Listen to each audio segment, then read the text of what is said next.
South Dakota, and I want to invite you to come speak, please, in our area. Let's do it. But also, we attended the Lights for Liberty protest in Aberdeen, and I have a quick question about that. One, is it true that they're holding donated supplies outside of the detention camps and not allowing the children to have them and the people?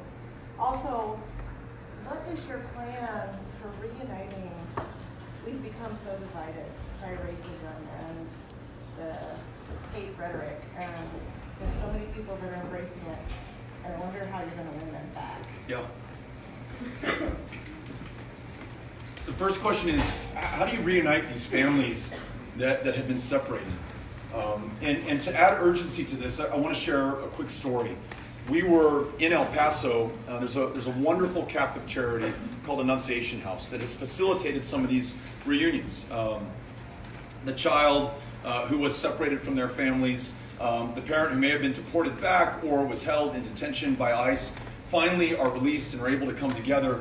And what surprised me, and may or may not surprise you, was though they had been separated for months, those children, when they saw their mother again for the first time, didn't smile, didn't cry, had no expression whatsoever on their face, almost an inability to attach with the person who may have saved your life, but whom you also associate with the greatest pain and suffering that a child could experience. So we're doing lasting damage, and the sooner we meet this challenge, the better for those kids. As I said earlier, let us spare no expense, including bringing some of those parents back if they've been deported to Guatemala, El Salvador, or Honduras, so they can join their kids right now.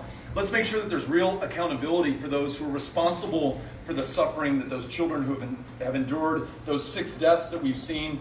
That kind of accountability and justice ensures that there's no impunity and prevents that from happening going forward. And let's rewrite our immigration code so that no one can be criminally prosecuted for seeking asylum or refuge or shelter going forward. I think that's a great place for us to start from in order to meet this challenge.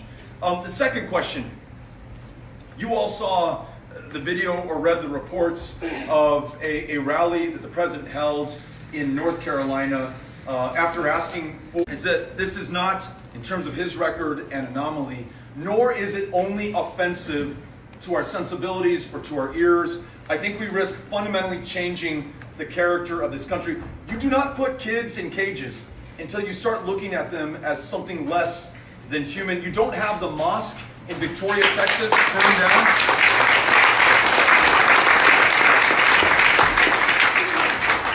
That mosque in my home state was burned to the ground on the same day that the president signed his executive order attempting to ban Muslim travel to the United States of America. Hate crimes are on the rise every single one of the last 3 years. And I truly believe this moment is going to define us forever after, one way or another. You were asking about the debt and the deficit, and I was thinking about this moment through the perspective of my kids' eyes when they're looking back on us. They'll also look back on how we met this challenge. So let's call it out for what it is. It's racism, it's bigotry, it's nativism. It is not the best traditions of this country.